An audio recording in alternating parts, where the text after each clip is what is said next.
السلام عليكم ورحمة الله وبركاته. الحمد لله رب العالمين، والصلاة والسلام على أشرف الأنبياء والمرسلين وعلى آله وصحبه أجمعين. أعوذ بالله من الشيطان الرجيم. بسم الله الرحمن الرحيم. الرحمن علم القرآن خلق الإنسان علمه البيان. الشمس والقمر بحسبان والنجم والشجر يسجدان والسماء رفعها ووضع الميزان ألا تطغوا في الميزان وأقيموا الوزن بالقسط ولا تخسروا الميزان والأرض وضعها للأنام فيها فاكهة والنخل ذات الأكمام والحب ذو العصف والريحان فبأي آلاء ربكما تكذبان. പ്രിയപ്പെട്ട സഹോദരങ്ങളെ, അല്ലാഹുവിനെ സൂക്ഷിച്ച് തഖ്വയുള്ളവരായി ജീവിക്കണേ എന്ന് വസിയത്ത് ചെയ്യുകയാണ്.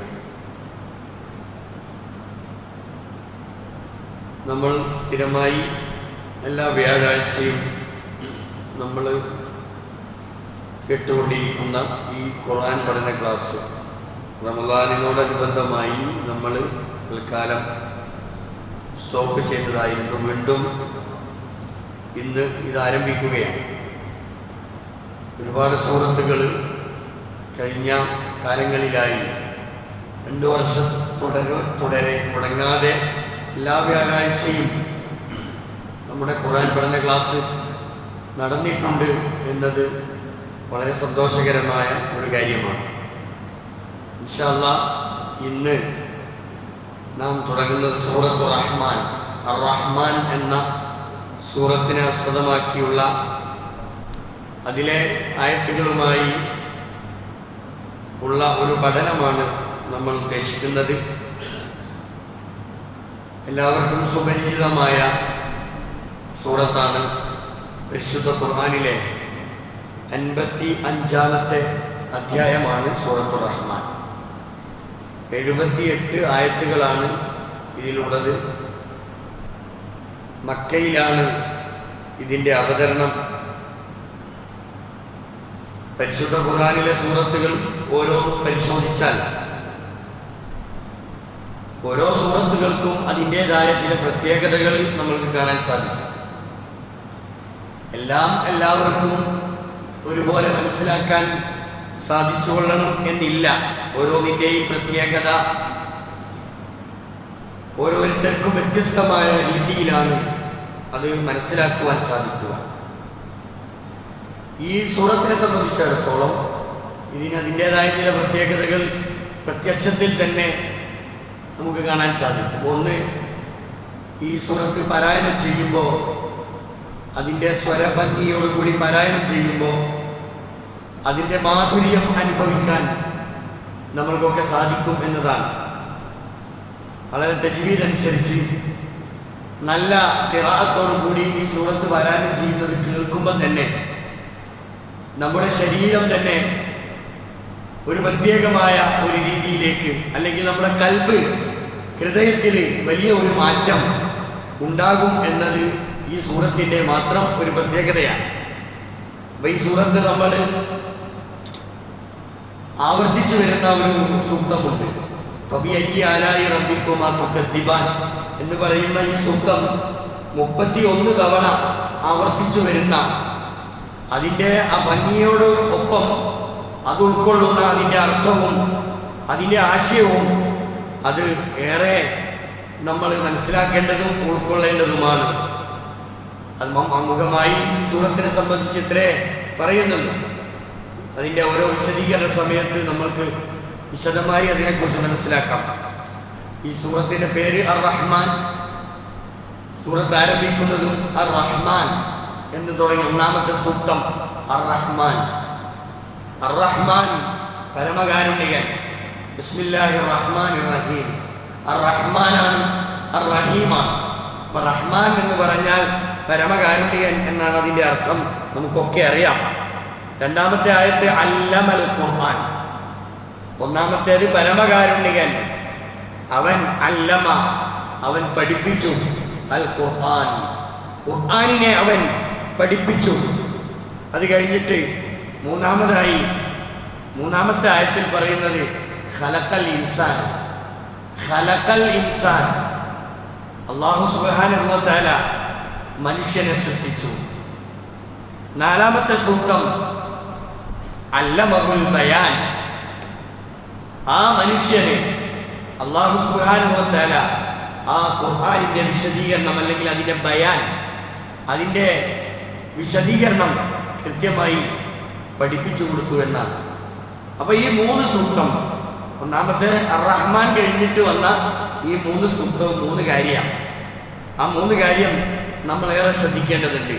ഒരു മനുഷ്യനെ സംബന്ധിച്ചിടത്തോളം അള്ളാഹു അവൻ്റെ ഉത്കൃഷ്ടമായ നാമത്തിൽ അള്ളാഹു എന്ന് വിശേഷിപ്പിക്കപ്പെട്ടതുപോലെ തന്നെയുള്ള ഒരു വിശേഷണമാണ് അർ-റഹ്മാൻ എന്നതും. ഇത് രണ്ടും ഒരേ ഘടകമായ ഒരേ കാറ്റഗറിയിൽ നിൽക്കുന്ന സംഗതിയാണ്. കാരുണ്യത്തിൻ്റെ പാരമ്യത്തിലുള്ളവൻ എന്നാണ് അർ-റഹ്മാൻ എന്ന് പറഞ്ഞാൽ അതിൻ്റെ അർത്ഥം. അപ്പം അള്ളാഹു അതോടൊപ്പം ചേർത്ത് വെക്കേണ്ടതാണ് അർ-റഹ്മാൻ എന്നത്. ഇവിടെ അള്ളാഹുവിൻ്റെ കാരുണ്യത്തിൻ്റെ അതിമഹത്തായ 3 ഉദാഹരണങ്ങൾ, 3 കാര്യങ്ങളാൽ അല്ലാഹു സുബ്ഹാനഹു വ തആല തുടർന്ന് പഠിപ്പിക്കുന്നത്. ഒന്ന്, ഖലഖൽ ഇൻസാൻ, ഒന്ന് മനുഷ്യനെ അള്ളാഹു സൃഷ്ടിച്ചു എന്നതും, അതേപോലെ തന്നെ ഖുർആൻ അള്ളാഹു പഠിപ്പിച്ചു കൊടുത്തു എന്നതും, ആ ഖുർആനിൻ്റെ വ്യാഖ്യാനം അല്ലെങ്കിൽ അതിൻ്റെ ബയാൻ അല്ലാഹു സുബ്ഹാനഹു വ തആല പഠിപ്പിച്ചു കൊടുത്തു എന്നതും. ഈ 3 കാര്യങ്ങളും, ഈ പറഞ്ഞിട്ടുള്ള 3 കാര്യങ്ങളും ഏറെ നമ്മൾ ശ്രദ്ധിക്കേണ്ടതാണ്. മനസ്സിലുള്ള ആശയങ്ങൾ, അതേപോലെ തന്നെ ഓരോരുത്തരുടെയും വിചാരങ്ങളും വികാരങ്ങളും എല്ലാം അത് കൃത്യമായി സംസാരിച്ചുകൊണ്ട്, അതാണ് അല്ലാഹു തആല ഇവിടെ പറയുന്നത്, കൃത്യമായി ഖുർആൻ പഠിപ്പിച്ചു എന്നത് അതിങ്ങനെ നോക്കി നിൽക്കേണ്ട ഒരു സംഗതിയല്ല. ഖുർആനിനെ കൃത്യമായി വായിച്ച് പഠിക്കാനുള്ള മനുഷ്യന് അള്ളാഹു നൽകുന്ന ഒരു കഴിവാണ്. ആ ശേഷി അള്ളാഹു മനുഷ്യന് മാത്രം നൽകിയിട്ടുള്ള, ഇതര ജീവികളിൽ നിന്ന് വ്യത്യസ്തമായി മനുഷ്യർ എന്ന് പറയുന്ന വിഭാഗത്തിന് മാത്രം അള്ളാഹു നൽകിയിട്ടുള്ള ഒരു പ്രത്യേകമായ നിഅമത്താണ്, അനുഗ്രഹമാണ് സംസാരിക്കാൻ കഴിയുക. അത് മറ്റുള്ളവർക്ക് ബോധ്യപ്പെടുത്തി കൊടുക്കാൻ കഴിയുന്ന ഒരു കഴിവ് എന്ന് പറയുന്നത്, സംസാരശേഷി എന്നൊക്കെ നമ്മൾ പറയുന്നത്, ഇത് അള്ളാഹു പഠിപ്പിച്ചതാണ്. അല്ലമൽ ഖുർആന, അള്ളാഹുവാണ് മനുഷ്യനെ ഖുർആൻ പഠിപ്പിച്ചത്. മനുഷ്യനെ സൃഷ്ടിച്ചു എന്നതും മനുഷ്യനെ പഠിപ്പിച്ചു എന്നതും സംസാരിക്കുവാനും ആശയവിനിമയം നടത്തുവാനുമുള്ള കഴിവ് മനുഷ്യൻ അള്ളാഹു കൊടുത്തു എന്നതും, അതോടൊപ്പം മനുഷ്യന്റെ ജീവിതത്തിന്റെ തുടക്കം മുതൽ ഒടുക്കം വരെ മനുഷ്യൻ ജീവിക്കേണ്ട അവന്റെ കൃത്യമായ രേഖ, അതാണ് ഖുർആൻ. ആ ഖുർആനിൽ അത് വായിക്കാൻ പഠിക്കുന്നതോടൊപ്പം അതിൻ്റെ വിശദീകരണം, അതിൻ്റെ വ്യാഖ്യാനം വളരെ കൃത്യമായ നിലയിൽ അല്ലാഹു സുബ്ഹാനഹു വ തആല മനുഷ്യന് നൽകി എന്നതാണ്. അപ്പോൾ ഈ 3 കാര്യങ്ങളും, അല്ലമൽ ഖുർആൻ 1, ഖലഖൽ ഇൻസാൻ 2, അല്ലമഹുൽ ബയാൻ എന്നത് 3-ാമത്തേത്. ഈ മൂന്ന് കാര്യങ്ങളും അല്ലാഹു തആല മനുഷ്യന് മാത്രം നൽകിയിട്ടുള്ള ഏറ്റവും വിശേഷമായ അള്ളാഹുവിൻ്റെ കാരുണ്യത്തിൽ നിന്ന് അള്ളാഹു നൽകിയിട്ടുള്ള കാര്യമാണ് എന്ന് നമ്മൾ അറിയണം. ഇവിടെ അല്ലമൽ ഖുർആൻ എന്ന് പറഞ്ഞതിൻ്റെ താല്പര്യം അത് വായിക്കാൻ പഠിപ്പിച്ചു, അഥവാ ഖുർആനിലുള്ള അക്ഷരാഭ്യാസം അത് കൃത്യമായി മനസ്സിലാക്കുക എന്നത് മാത്രമല്ല, അതോടൊപ്പം അത് ഗ്രഹിക്കുവാനും അത് ഉൾക്കൊള്ളുവാനും അതിൻ്റെ സന്ദേശങ്ങൾ കൃത്യമായി പ്രയോഗിക്കുവാനും ഒക്കെ ഉള്ള കഴിവും സാഹചര്യങ്ങളും മനുഷ്യന് വേണ്ടി അള്ളാഹു സജ്ജമാക്കി കൊടുത്തു എന്നതാണ്. നമ്മൾ അങ്ങനെയാണ് അതിനെ കാണേണ്ടത്. ഈ നിലക്ക് അള്ളാഹു സുബ്ഹാനഹു വ തആല ഇവിടെ പൊതുവെ മനുഷ്യന് നൽകിയിട്ടുള്ള നിയമത്തിനെ കുറിച്ചാണ് ഈ മൂന്ന് കാര്യങ്ങളും ഇവിടെ സൂചിപ്പിച്ചിട്ടുള്ളത്. തുടർന്നുകൊണ്ട് അള്ളാഹു പറയുന്നത് അശ്ശംസു വൽ ഖമറു ബിഹുസ്ബാൻ. മനുഷ്യനെ അള്ളാഹു സൃഷ്ടിച്ചു, മനുഷ്യൻ അള്ളാഹു ഖുർആൻ അവന്റെ ജീവിത രേഖയാണ്. ആ ജീവിത രേഖ പഠനം നടത്താനുള്ള എല്ലാ അവസരങ്ങളും സാഹചര്യങ്ങളും കഴിവും അല്ലാഹു തആല മനുഷ്യന് കൊടുത്തു. ഇനി എന്തെങ്കിലുമൊക്കെ അത് വ്യാഖ്യാനം അനിവാര്യമാണെങ്കിൽ അതുകൂടി പഠിപ്പിച്ചു കൊടുത്തിട്ട് അല്ലാഹു തആല ചില കാര്യങ്ങൾ പറയാ. അശ്ശംസു വൽ ഖമറു ബിഹുസ്ബാൻ, സൂര്യനും ചന്ദ്രനും ബിഹുസ്ബാൻ, അതൊക്കെ വളരെ കൃത്യമായി അതതിൻ്റെ കണക്കനുസരിച്ചുകൊണ്ട് സഞ്ചരിച്ചു കൊണ്ടിരിക്കുന്നു എന്നതാ. എല്ലാം നിലകൊള്ളുന്നത് അള്ളാഹുവിൻ്റെ വളരെ കൃത്യമായ തീരുമാനത്തിൻ്റെ അടിസ്ഥാനത്തിലാണ്. ഇപ്പം കാലാവർഷം അല്ലെങ്കിൽ പിന്നെ എന്താ പറയുക, ഇവിടെയുള്ള ഈ ഭൗതികമായി നമ്മൾ അനുഭവിക്കുന്ന ഈ പ്രയാസങ്ങളൊക്കെ ഉണ്ടാകുമ്പോൾ നമ്മൾക്ക് തന്നെ തോന്നിപ്പോകുന്നു എല്ലാം തെറ്റി, എല്ലാം അട്ടിമറിഞ്ഞു, എല്ലാം വികൃതമായി എന്നൊക്കെ നമ്മളിങ്ങനെ പരസ്പരം സംസാരിക്കുന്നുവെങ്കിലും അള്ളാഹുവിനെ സംബന്ധിച്ചിടത്തോളം അത് വളരെ കൃത്യമായിട്ടാണ്. അള്ളാഹുവിൻ്റെ തീരുമാനവും അള്ളാഹുവിൻ്റെ നിശ്ചയവും അതനുസരിച്ച് തന്നെയാണ് ഇതൊക്കെ സഞ്ചരിച്ചുകൊണ്ടിരിക്കുന്നത്. എവിടെയും ഒരു ഏറ്റുമുട്ടലുകളില്ലാതെ, എവിടെയും ഒരു പ്രശ്നങ്ങളില്ലാതെ, അതൊക്കെ അതിൻ്റെതായ ഭ്രമണപഥത്തിലൂടെ അതൊക്കെ വളരെ കൃത്യമായി സഞ്ചരിച്ചുകൊണ്ടിരിക്കുന്നുണ്ട്. പിന്നെ പരീക്ഷണം എന്നുള്ള നിലയ്ക്ക് അള്ളാഹുവിൽ നിന്നുണ്ടാകുന്നതെല്ലാം അത് നമ്മൾ അനുഭവിച്ചേ മതിയാകൂ. അള്ളാഹുവിൻ്റെ പരീക്ഷണം അങ്ങനെയാണ്.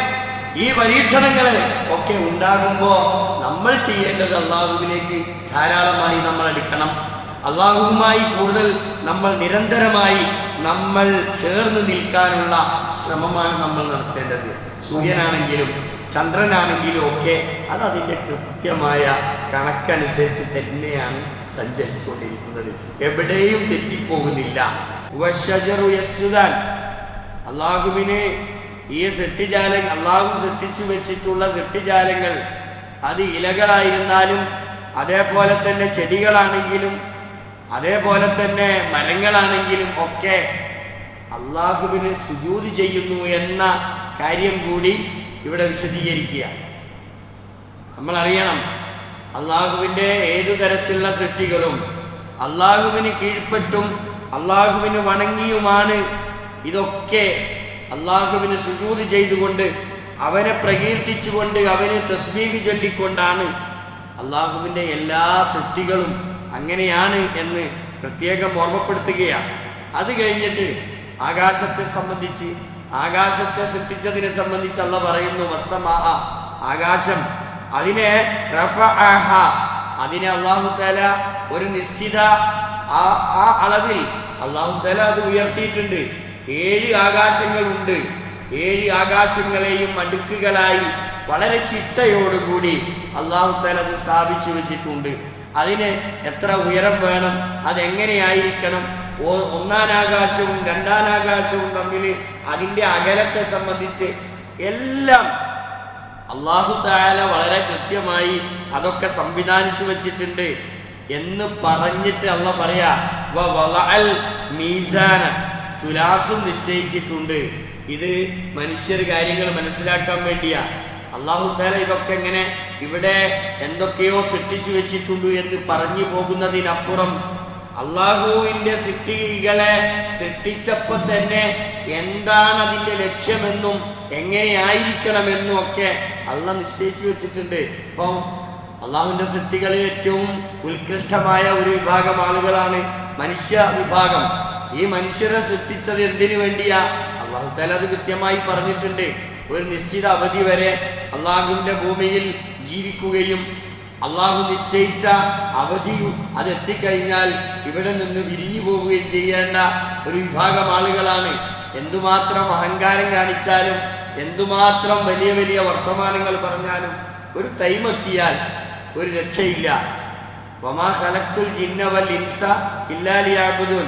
ഈ പരിശുദ്ധ ഖുർആനിലെ ഈ സൂറത്ത് റഹ്മാനിലെ ജിന്നുകളെയും മനുഷ്യരെയും പ്രത്യേകം സംബോധന ചെയ്തുകൊണ്ട് 31 പ്രാവശ്യം അള്ളാഹ് വിശദീകരിക്കുന്നുണ്ട്. ഫബിഅയ്യി ആലാഇ റബ്ബികുമാ തുകദ്ദിബാൻ. ഇത് മനുഷ്യരെയും ജിന്നുകളെയും മാത്രം വിളിച്ചു പറയുന്ന ഒരു വർത്തമാനമാണ്. അല്ലാഹു തആല മനുഷ്യരെയും ജിന്നുകളെയും സൃഷ്ടിച്ചത് എന്തിനാ? വേറുള്ളതിനൊക്കെ സൃഷ്ടിച്ചതിന് എന്തുമാത്രം പ്രസക്തമാണോ അതുപോലെ അതിനേക്കാൾ അപ്പുറം അള്ളാഹുവിന് ലക്ഷ്യമുണ്ട്. ആ ലക്ഷ്യം അല്ലാഹ് പറഞ്ഞു, മനുഷ്യരെയും ജിന്നുകളെയും നാം സൃഷ്ടിച്ചിരിക്കുന്നത് അള്ളാഹ്ക്ക് ഇബാദത്ത് എടുക്കാൻ വേണ്ടിയാണ്. അള്ളാഹ്ക്ക് മാത്രം ആരാധനകൾ അർപ്പിച്ചുകൊണ്ട് ഇബാദത്ത് നിർവഹിക്കാൻ വേണ്ടിയാണ് മനുഷ്യനെ അള്ളാഹു സൃഷ്ടിച്ചത്. അള്ളാഹു നിശ്ചയിച്ചൊരു അവധിയുണ്ട്. അത് ഒരു സെക്കൻഡും പിന്നെ അങ്ങോട്ടും ഇങ്ങോട്ടും ഒന്നും പോവില്ല. ആ അളവ് വരെ, ആ ടൈം വരെ അത് അവൻ ചെയ്തുകൊണ്ടേ ഇരിക്കണം എന്നാണ്. അപ്പൊ അതിനു വേണ്ടി എല്ലാം ഇവിടെ സംവിധാനിച്ചിട്ടുണ്ട്. ഇവിടെ മീസാൻ വെച്ചിട്ടുണ്ട്, തുലാസുകൾ വെച്ചിട്ടുണ്ട്. ഇതൊക്കെ നീതിയോടുകൂടി കാര്യങ്ങൾ നിർവഹിക്കാനാണ്.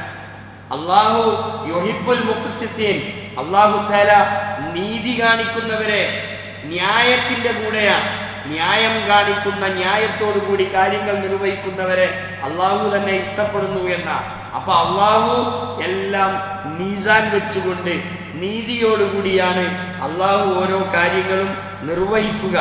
അല്ലാ തത്ഗൗ ഫിൽ മീസാൻ. നിങ്ങൾ ആ തുലാസിൽ അല്ലെങ്കിൽ അതിന്റെ ആ തുലാസിലെ തൂക്കത്തിൽ ഒരിക്കലും ക്രമം തെറ്റാതിരിക്കണം. അത് അള്ളാഹുവിന്റെ ഒരു തീരുമാനമാണ്. മനുഷ്യരെ, നിങ്ങൾ അറിയണം, ഇവിടെ തുലാസുണ്ട്, ഇവിടെ മീസാനുണ്ട്. അള്ളാഹു ഈ വ്യവസ്ഥകളൊക്കെ വെച്ചത് ആ വ്യവസ്ഥ പരിധി വിട്ട് നിങ്ങൾ പ്രവർത്തിക്കാനല്ല. തിൽക ഹുദൂദുള്ള. ഏത് വിഷയത്തിനും അള്ളാഹ് ചെയ്തിട്ടുണ്ട്, പരിധി വെച്ചിട്ടുണ്ട്. ഒരു വര വരച്ചിട്ടുണ്ട്. ആ വരക്കപ്പുറത്തേക്ക് പോകരുത്. വമൻ യതഅദ്ദ ഹുദൂദല്ലാഹ്. ആരെങ്കിലും അള്ളാഹുവിന്റെ വരക്കപ്പുറത്ത് പോയി പരിധി ലംഘിച്ചുകൊണ്ട് ജീവിച്ചാൽ അവൻ അങ്ങേയറ്റത്തെ ശിക്ഷ ഉണ്ട് എന്ന് അള്ളയാണ് പറഞ്ഞത്.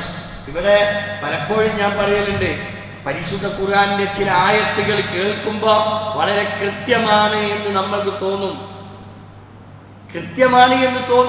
ഇപ്പോ ലഹറൽ ഫസാദു ഫിൽ ബർരി വൽ ബഹരി. ഈ കരയിലും കടലിലും ഒക്കെ കുഴപ്പമുണ്ടാകുന്നത് ബിമാ കസബത്ത് അയ്ദിന്നാസ്. മനുഷ്യൻ പ്രവർത്തിച്ചത് കൊണ്ടാണ് എന്ന് ഖുർആൻ പറഞ്ഞത്. വളരെ കൃത്യമാണ്. ഇവിടെ പ്രകൃതിയെ വികൃതമാക്കിയത് ആരാ? നമ്മളാണ്, മനുഷ്യരാണ്. അള്ളാഹ് നിശ്ചയിച്ച ഒരു പ്രകൃതി ഉണ്ട്. ആ പ്രകൃതിയെ നമ്മൾ എന്ത് ചെയ്യാണ്? നമ്മൾ അതിനൊക്കെ രൂപം മാറ്റി. ഇവിടെ മലകൾ ഉണ്ടായിരുന്നു, മലകൾ ഇപ്പൊ കാണില്ല.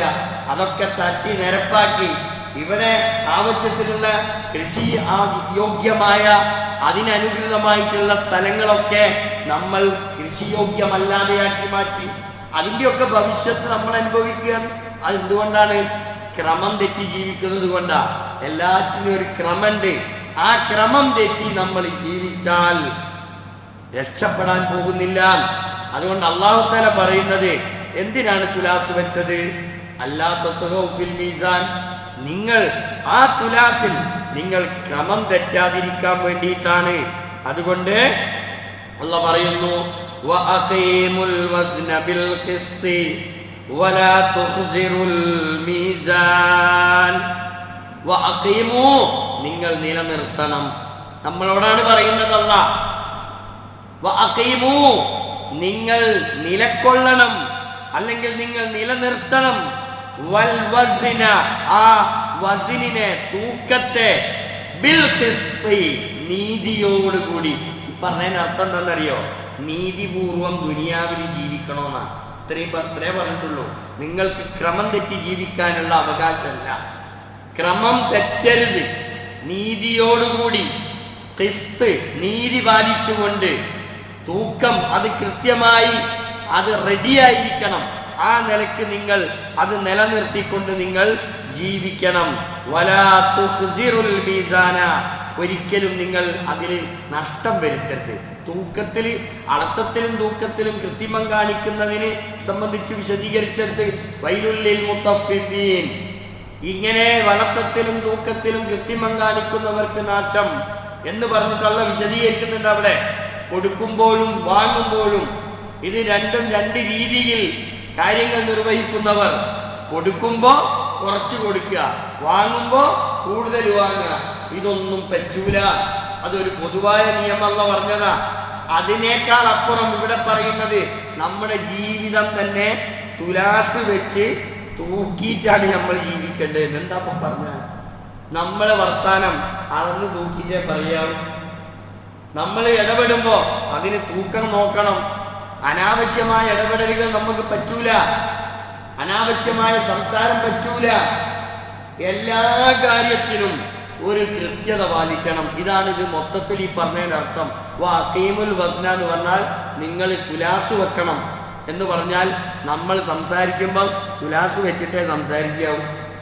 കൂടിപ്പോകാൻ പാടില്ല, അനാവശ്യമായി പോകരുത്.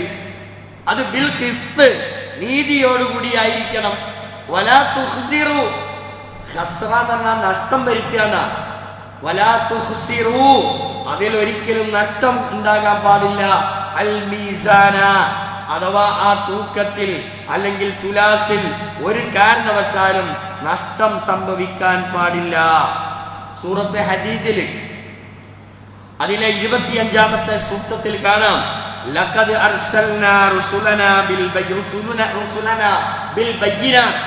ലഖദ് അർസൽനാ, നാം നിയോഗിച്ചിട്ടുണ്ട്, റുസുലനാ, നമ്മുടെ റസൂലുകളെ, ബിൽ ബയ്യിനാത്തി, കൃത്യമായ ദൃഷ്ടാന്തങ്ങൾ നൽകിയിട്ട്, വഅൻസൽനാ മഅഹും, അവർക്ക് നാം ഇറക്കി കൊടുത്തിട്ടുണ്ട്, അൽ കിതാബ, വേദഗ്രന്ഥത്തെ, വൽ മീസാന, അതോടൊപ്പം തുലാസിനെയും, ലിയഖൂമന്നാസ ബിൽ ഖിസ്തി, എന്തിനാത്? ജനങ്ങളെ നീതിയോടുകൂടി അളന്ന് തിട്ടപ്പെടുത്താൻ പറ്റിയ രൂപത്തിൽ മീസാനും കൊടുത്തിരിക്കുന്ന പറഞ്ഞാൽ വലിയ കിൻഡൽ കണക്കിന് തൂക്കണ ഒരു മീസാൻ കൊടുത്തയച്ചിട്ട് നല്ല പറഞ്ഞതിൻ്റെ അർത്ഥം. ഖുർആനിനെ പോലെ കിതാബുകൾ നൽകിയിട്ടുള്ള വേറെയുണ്ടല്ലോ. തൗറാത്തുണ്ട്, ഇഞ്ചീലുണ്ട്, സബൂറുണ്ട്, ഇങ്ങനെ വേദഗ്രന്ഥങ്ങളും അതിനപ്പുറം ഏടുകളും നൽകിയിട്ടുള്ള ആള്. ഇതൊക്കെ നൽകിയിട്ട് ജീവിക്കേണ്ട ക്രമം പറഞ്ഞു കൊടുത്തതാ. എങ്ങനെയാ ജീവിക്കേണ്ടത് ദുനിയാവില്? ഇത് ക്രമത്തിൽ ജീവിക്കണമെന്നും ക്രമം തെറ്റി ജീവിക്കരുതെന്നും തുലാസ് വെച്ച് നോക്കി അളന്ന് നിങ്ങൾ സംസാരിക്കുകയും പ്രവർത്തിക്കുകയും ഇടപെടുകയൊക്കെ ചെയ്യണം എന്ന് എല്ലാ പ്രവാചകന്മാർക്കും അല്ലാഹു തആല നിർദ്ദേശം കൊടുത്തിട്ടുണ്ട്. ഇതൊക്കെ പറഞ്ഞിട്ട് അല്ലാഹ് പറയാ, വൽ അർള, ഭൂമിയെ, വളഅഹ, അവൻ സ്ഥാപിച്ചത്, ലിൽ അനാം, സൃഷ്ടികൾക്ക് വേണ്ടിയാണ്. അത് നമുക്കൊക്കെ അറിയല്ലേ. അള്ളാഹുവിനെ സംബന്ധിച്ച്, ഭൂമിയെ സംബന്ധിച്ച് അല്ലാഹു തആല വൽ അർള ബിസാത, പരത്തി, അല്ലെങ്കിൽ മനുഷ്യനെ വസിക്കാൻ പറ്റുന്ന രൂപത്തിൽ അള്ളാഹുവിൻ്റെ സൃഷ്ടികൾക്കെല്ലാം ഉപയോഗിക്കാൻ പറ്റിയ രൂപത്തിൽ അല്ലാഹു തആല ഭൂമിയെ സൃഷ്ടിച്ച് സംവിധാനിച്ചു വെച്ചു. അതൊക്കെ ജനങ്ങൾക്ക് വേണ്ടി അല്ലാഹു തആല നൽകിയിട്ടുള്ള ദൃഷ്ടാന്തത്തിൽപ്പെട്ടതാണ് എന്ന് ഖുർആനിൽ ഒരുപാട് സ്ഥലത്ത് നമുക്ക് കാണാം. എന്നിട്ട് അല്ലാഹ് പറയാ, ഈ ഭൂമിയിൽ ഫീഹാ, അതിലുണ്ട്, ഫാക്കിഹത്തുൻ, ആ ഭൂമിയിൽ ഫാക്കിഹത്തുണ്ട്, പഴങ്ങളുണ്ട്, വന്നഖ്ലു, അതേപോലെ തന്നെ ഈത്തപ്പനകളുമുണ്ട്, ദാത്തുൽ അക്മാം. അക്മാം എന്ന് പറഞ്ഞാൽ കമ്മ്, അക്മാം എന്ന് പറഞ്ഞാൽ പോളാണ്. നമ്മൾ പോള എന്നോ പാള എന്നോ ഒക്കെ പറയാം. ഈത്തപ്പനൊക്കെ അതിൻ്റെ പോള കണ്ടിട്ടില്ലെങ്കിൽ ആ ഈത്തപ്പനൻ്റെ പോള, ചിലതിനൊക്കെ കുറേ പോളകൾ പൊളിച്ചാലാണ് അതിൻ്റെ ഉള്ളിൽ നിന്ന് അതിൻ്റെ യഥാർത്ഥത്തിലുള്ള ഇങ്ങോട്ട് കടന്നു വരിക. അപ്പം ഈത്തപ്പനൊക്കെ കുലക്കുമ്പോൾ നമുക്കറിയാം അതിൻ്റെ പോളയിൽ നിന്നിങ്ങനെ അതിങ്ങനെ വിടർന്ന് വരുന്നത്. അപ്പം അങ്ങനെ പോളകളോട് കൂടിയിട്ടുള്ള ഈത്തപ്പനകളും അതേപോലെ തന്നെ പഴങ്ങളും ഈ ഭൂമിയിൽ അല്ലാഹു തആല വെച്ചിട്ടുണ്ട്. വൽ ഹബ്ബു, അതുപോലെ തന്നെ ധാന്യങ്ങൾ മനുഷ്യന് ജീവിക്കാൻ ആവശ്യമായ, അള്ളാഹുവിൻ്റെ സൃഷ്ടികൾക്ക് ജീവിക്കാൻ ആവശ്യമായതൊക്കെ അല്ലാഹു തആല ഈ ഭൂമിയിൽ സംവിധാനിച്ചു വെച്ചിട്ടുണ്ട്. അതേപോലെ തന്നെ ദുൽ അസ്ബി, ധാന്യം എന്ന് പറഞ്ഞാൽ, അസ്ബ് എന്ന് പറഞ്ഞാൽ പിന്നെ വൈക്കോൽ. ഇപ്പം നെല്ല്, ഗോതമ്പ്, ഇതൊക്കെ അതിൻ്റെ വൈക്കോലുകൾ നമ്മൾ കാണുന്നുണ്ട്. അതിൽ നിന്നാണ് അതിങ്ങനെ പൊട്ടി വിടർന്നു വരുന്നത്. അത് ആ സംവിധാനമൊക്കെ ചെയ്തത് അല്ലാഹു തആല നേരത്തെ ചെയ്തു വെച്ചതാ. നമ്മളിങ്ങനെ ഒരു വിത്ത് കൊണ്ടുപോയി വിതക്കുന്ന പണിയാണ് നമുക്കുള്ളൂ.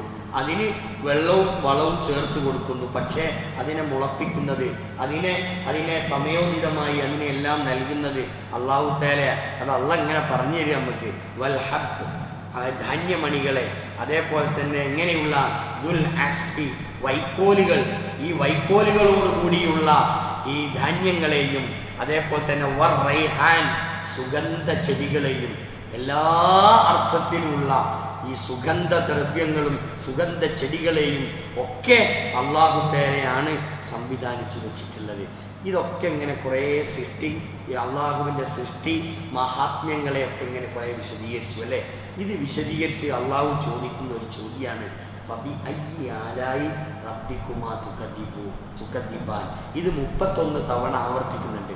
ഒന്നാമത്തെ തവണയാണ് ഇത്. ഫബി അയ്യി ആലായി റബ്ബിക്കുമാ. അപ്പോ നിങ്ങൾ രണ്ട് കൂട്ടരും എന്ന് പറഞ്ഞത് തുടർന്ന് വരുന്ന ആയത്തുകളിൽ നിന്ന് നമുക്ക് മനസ്സിലാക്കാം, മനുഷ്യന്മാരോടും ജിന്നുകളോടുമാണ് അള്ളാഹ് ഈ ചോദിക്കുന്നത്. അള്ളാഹ് ഇവിടെ ചോദിക്കുന്നത് എന്താ അറിയോ?